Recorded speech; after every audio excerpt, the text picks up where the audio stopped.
ഭീകരവാദത്തിനെതിരെ വിട്ടുവീഴ്ചയില്ലാത്ത നയമാണ് മോദി സർക്കാർ സ്വീകരിക്കുന്നതെന്ന് കേന്ദ്ര ആഭ്യന്തരമന്ത്രി അമിത് ഷാ. പാകിസ്ഥാനിൽ നിന്ന് അതിർത്തി കടന്നെത്തിയ ഭീകരർ കശ്മീരിൽ അഴിഞ്ഞാടിയപ്പോഴും മുൻ സർക്കാരുകൾ വോട്ട് ബാങ്ക് നഷ്ടപ്പെടുമെന്ന് കരുതി മൗനം പാലിച്ചു. ഭീകരാക്രമണത്തിന് പാകിസ്ഥാനിൽ കയറി സർജിക്കൽ സ്ട്രൈക്ക് നടത്തിക്കൊണ്ടാണ് മോദി സർക്കാർ മറുപടി നൽകിയതെന്നും അമിത് ഷാ രാജ്യസഭയിൽ പറഞ്ഞു. രാജ്യസഭയിൽ അമിത് ഷായുടെ പ്രസംഗം തുടരുകയാണ്. തത്സമയത്തിൽ इसमें 35,000 विद्यार्थी होंगे क्योंकि 14 राज्यों में फोरेंसिक साइंस यूनिवर्सिटी की कॉलेज खुल जाएगी और R&D के लिए लगभग 30,000 रिसर्च पब्लिकेशन हम घोषित कर चुके हैं और 100 से ज़्यादा रिसर्च प्रोजेक्ट अभी चल रहे हैं। 350 से ज़्यादा वर्कशॉप और सेमिनार एक ही साल में हमने यहाँ पर बना दिए हैं, आयोजित करने का प्लानिंग किया है और ड्रग परीक्षण के लिए परिचयन नाम का एक स्वदेशी किट भी हमने बना है। CFSL को और मजबूत कर रहे हैं। राज्य के FSL को भी हम बहुत मदद कर आगे बढ़ाने का ജിഷ്ണു കൃഷ്ണൻ ചേരുന്നു കൂടുതൽ വിവരങ്ങളുമായി. ജിഷ്ണു, ഭീകരവാദത്തിനെതിരെ വിട്ടുവീഴ്ചയില്ലാത്ത നയമാണ് മോദി സർക്കാർ സ്വീകരിക്കുന്നത് എന്നാണ് കേന്ദ്ര ആഭ്യന്തരമന്ത്രി അമിത് ഷാ രാജ്യസഭയിൽ വ്യക്തമാക്കിയത്. മറ്റു വിവരങ്ങൾ. രോഹിണി, രാജ്യസഭയിൽ നിന്ന് ആഭ്യന്തര മന്ത്രാലയത്തിന്റെ പ്രവർത്തനങ്ങൾ സംബന്ധിച്ചായിരുന്നു ചർച്ച. ഈ ചർച്ചയിൽ സംസാരിക്കവെയാണ് ആഭ്യന്തരമന്ത്രി അമിത്ഷാ ആഭ്യന്തര മന്ത്രാലയത്തിന്റെ പ്രവർത്തനങ്ങൾ സംബന്ധിച്ച് വിശദമാക്കിയത്. അതിൽ ഏറ്റവും കൂടുതൽ അദ്ദേഹം എടുത്തു പറഞ്ഞിട്ടുള്ളത് ജമ്മു കാശ്മീരിൽ നടത്തിയിട്ടുള്ള ഭീകര വിരുദ്ധ പ്രവർത്തനങ്ങൾ സംബന്ധിച്ച് തന്നെയാണ്. ആ പ്രസംഗത്തിനിടെ അദ്ദേഹം ഭീകരതയ്ക്കെതിരെ നടപടിയെടുക്കാൻ മടിച്ചു നിന്നിരുന്ന മുൻ കോൺഗ്രസ് സർക്കാരുകളെ പറ്റിയും ഒപ്പം ജമ്മു കാശ്മീരിലേക്ക് ഭീകരവാദത്തിന്റെ വിത്തുകൾ എറിഞ്ഞു നൽകിയ പാകിസ്ഥാനെയും രൂക്ഷമായി തന്നെ അദ്ദേഹം വിമർശിക്കുകയുണ്ടായി. പാകിസ്ഥാനിൽ നിന്ന് അതിർത്തി കടന്നുകൊണ്ട് ഭീകരവാദികൾ ജമ്മു കാശ്മീരിലേക്ക് എത്തി. അവിടെ ആ ഭീകരവാദികൾ ഒരു ഉത്സവം കണക്ക് അഴിഞ്ഞാടുമ്പോൾ മുൻ സർക്കാരുകൾ പല കാരണങ്ങൾ കൊണ്ട് മൗനം പാലിച്ചു. ഭീകരതയ്ക്കെതിരെ നടപടിയെടുക്കാൻ കോൺഗ്രസ് സർക്കാരിന് ഭയമായിരുന്നു. അവർക്ക് വോട്ട് ബാങ്ക് നഷ്ടപ്പെടുമെന്ന ഭയം കൊണ്ട് ഭീകരതയ്ക്കെതിരെ ഒരു ചെറുവിരൽ അനക്കാൻ പോലും മുൻ സർക്കാരുകൾ തയ്യാറായില്ല എന്ന വിമർശനം കോൺഗ്രസ് സർക്കാരിനെതിരെ അമിത്ഷാ നടത്തി. ഒപ്പം നിലവിൽ മോദി സർക്കാരിന്റെ ഭീകരതയ്ക്കെതിരെയുള്ള നയം ഒരിക്കൽ കൂടി കേന്ദ്ര ആഭ്യന്തരമന്ത്രി ഇന്ന്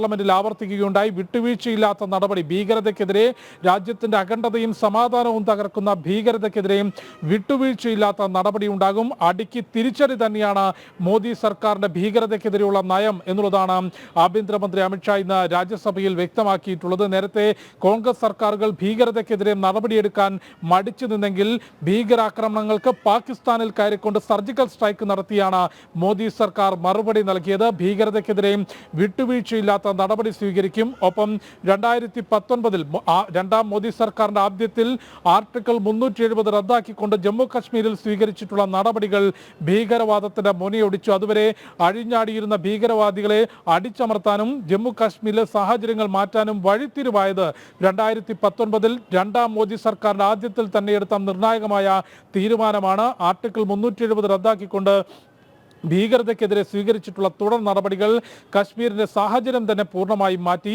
2014 രാജ്യത്ത് മോദി സർക്കാർ അധികാരത്തിലേറുമ്പോൾ രാജ്യം നേരിട്ടിരുന്നത് 3 നിർണായകമായ ഏറ്റവും 3 പ്രധാനപ്പെട്ട പ്രശ്നങ്ങളായിരുന്നു. ഈ 3 പ്രശ്നങ്ങൾ എപ്പോഴും രാജ്യത്തെ പിറകോട്ടടിച്ചുകൊണ്ടിരുന്നു. ആ 3 പ്രശ്നങ്ങൾ എന്നുള്ളത് അമിത്ഷാ ചൂണ്ടിക്കാട്ടിയത്, ഒന്ന് ജമ്മു കാശ്മീരിലെ ഭീകരവാദം, മറ്റൊന്ന് കമ്മ്യൂണിസ്റ്റ് ഭീകരത, മൂന്നാമത്തേത് വടക്കിഴക്കൻ മേഖലയിൽ അസാം ഉൾപ്പെടെ വടക്കിഴക്കൻ മേഖലയിൽ നിലനിന്നിരുന്ന വിഘടനവാദ പ്രവർത്തനവും വടക്കിഴക്കൻ മേഖലയിലെ സംഘർഷവുമാണ്. ഈ 3 വിഷയങ്ങളിലും പരിഹാരം കാണുന്നതിനും ഭീകരതയും വിഘടനവാദവും അടിച്ചൊതുക്കാനും മോദി സർക്കാരിന് ഒരു പരിധിവരെ സാധിച്ചു എന്ന പ്രസ്താവന കൂടിയാണ് പാർലമെന്റിൽ ആഭ്യന്തരമന്ത്രി നടത്തിയിട്ടുള്ളത്. അതിന്റെ കണക്കുകൾ അദ്ദേഹം സൂചിപ്പിച്ചത്, മുൻ സർക്കാരുകൾ ഭരിക്കുമ്പോൾ, കോൺഗ്രസ് സർക്കാർ ഭരിക്കുമ്പോൾ 4 പതിറ്റാണ്ടോളം ഈ 3 പ്രശ്നങ്ങളും ജമ്മു കാശ്മീരിലെ ഭീകരവാദവും കമ്മ്യൂണിസ്റ്റ് ഭീകരവാദവും ഒപ്പം വടക്കിഴക്കൻ മേഖലയിലെ സംഘർഷത്തിലും 92,000-ലധികം പൗരന്മാരുടെ ജീവൻ ഈ പ്രശ്നങ്ങളുമായി ബന്ധപ്പെട്ട് രാജ്യത്തിന് നഷ്ടമായി. കൂടാതെ അതിലധികം സുരക്ഷാ ഉദ്യോഗസ്ഥർക്കും ജീവൻ ബലി നൽകേണ്ടി വന്നു. അതിന്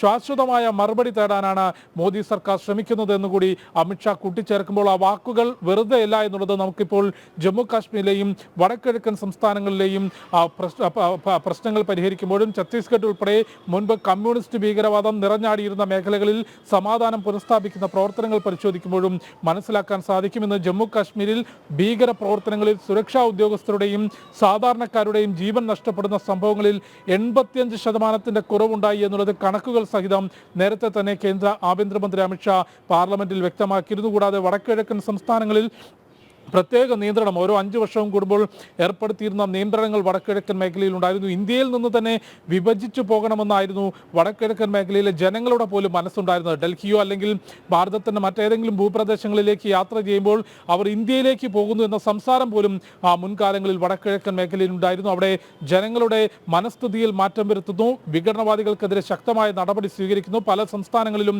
ഇത്തരത്തിലുണ്ടായിരുന്ന നിയന്ത്രണങ്ങൾ എടുത്തു മാറ്റാൻ സാധിച്ചു. മറ്റൊന്ന് കമ്മ്യൂണിസ്റ്റ് ഭീകരവാദമാണ് അമിത്ഷാ ചൂണ്ടിക്കാട്ടിയത്. അവിടെ ഛത്തീസ്ഗഡിൽ മാത്രമാണ് നിലവിൽ ഇത്തരത്തിൽ വളരെ തീവ്രമായിട്ടുള്ള മാവോയിസ്റ്റ് സാന്നിധ്യം റിപ്പോർട്ട് ചെയ്യുന്നത്. അതും 2026 മാർച്ചോടുകൂടി രാജ്യത്ത് നിന്ന് ചുവപ്പൻ ഭീകരത പൂർണ്ണമായും തുടച്ചു നീക്കും എന്ന പ്രസ്താവനയും ആഭ്യന്തരമന്ത്രി തന്നെ നടത്തിയിട്ടുണ്ട്. അത്തരത്തിൽ രാജ്യം നേരിട്ടിരുന്ന 3 പ്രശ്നങ്ങൾ, ആ 3 പ്രശ്നങ്ങൾക്കും പരിഹാരം കാണുന്നതിന് മോദി സർക്കാർ ശ്രമിക്കുകയാണ്. ഒപ്പം ഭീകരവാദത്തിന്റെ മുനയൊടിക്കാൻ ആർട്ടിക്കിൾ 370 റദ്ദാക്കിയതിലൂടെ സാധിച്ചു. രാജ്യത്തെ വിഘടിക്കാൻ ശ്രമിക്കുന്നവർക്കെതിരെ, ഭീകരതയ്ക്കെതിരെ വിട്ടുവീഴ്ചയില്ലാത്ത നയമാണ് മോദി സർക്കാരിൻ്റെ. അത് മുൻപും അത് തന്നെയാണ്, തുടർന്നും ആഭ്യന്തര മന്ത്രാലയത്തിലും മോദി സർക്കാരിനും ഭീകരവാദത്തിനെതിരെ വിട്ടുവീഴ്ചയില്ലാത്ത നടപടിയായിരിക്കും എന്ന കാര്യമാണ് കേന്ദ്ര ആഭ്യന്തരമന്ത്രി രാജ്യസഭയിൽ വ്യക്തമാക്കിയത്. രോഹിണി. ശരി, ജിഷ്ണു കൃഷ്ണനാണ് വിവരങ്ങൾ നൽകിയത്.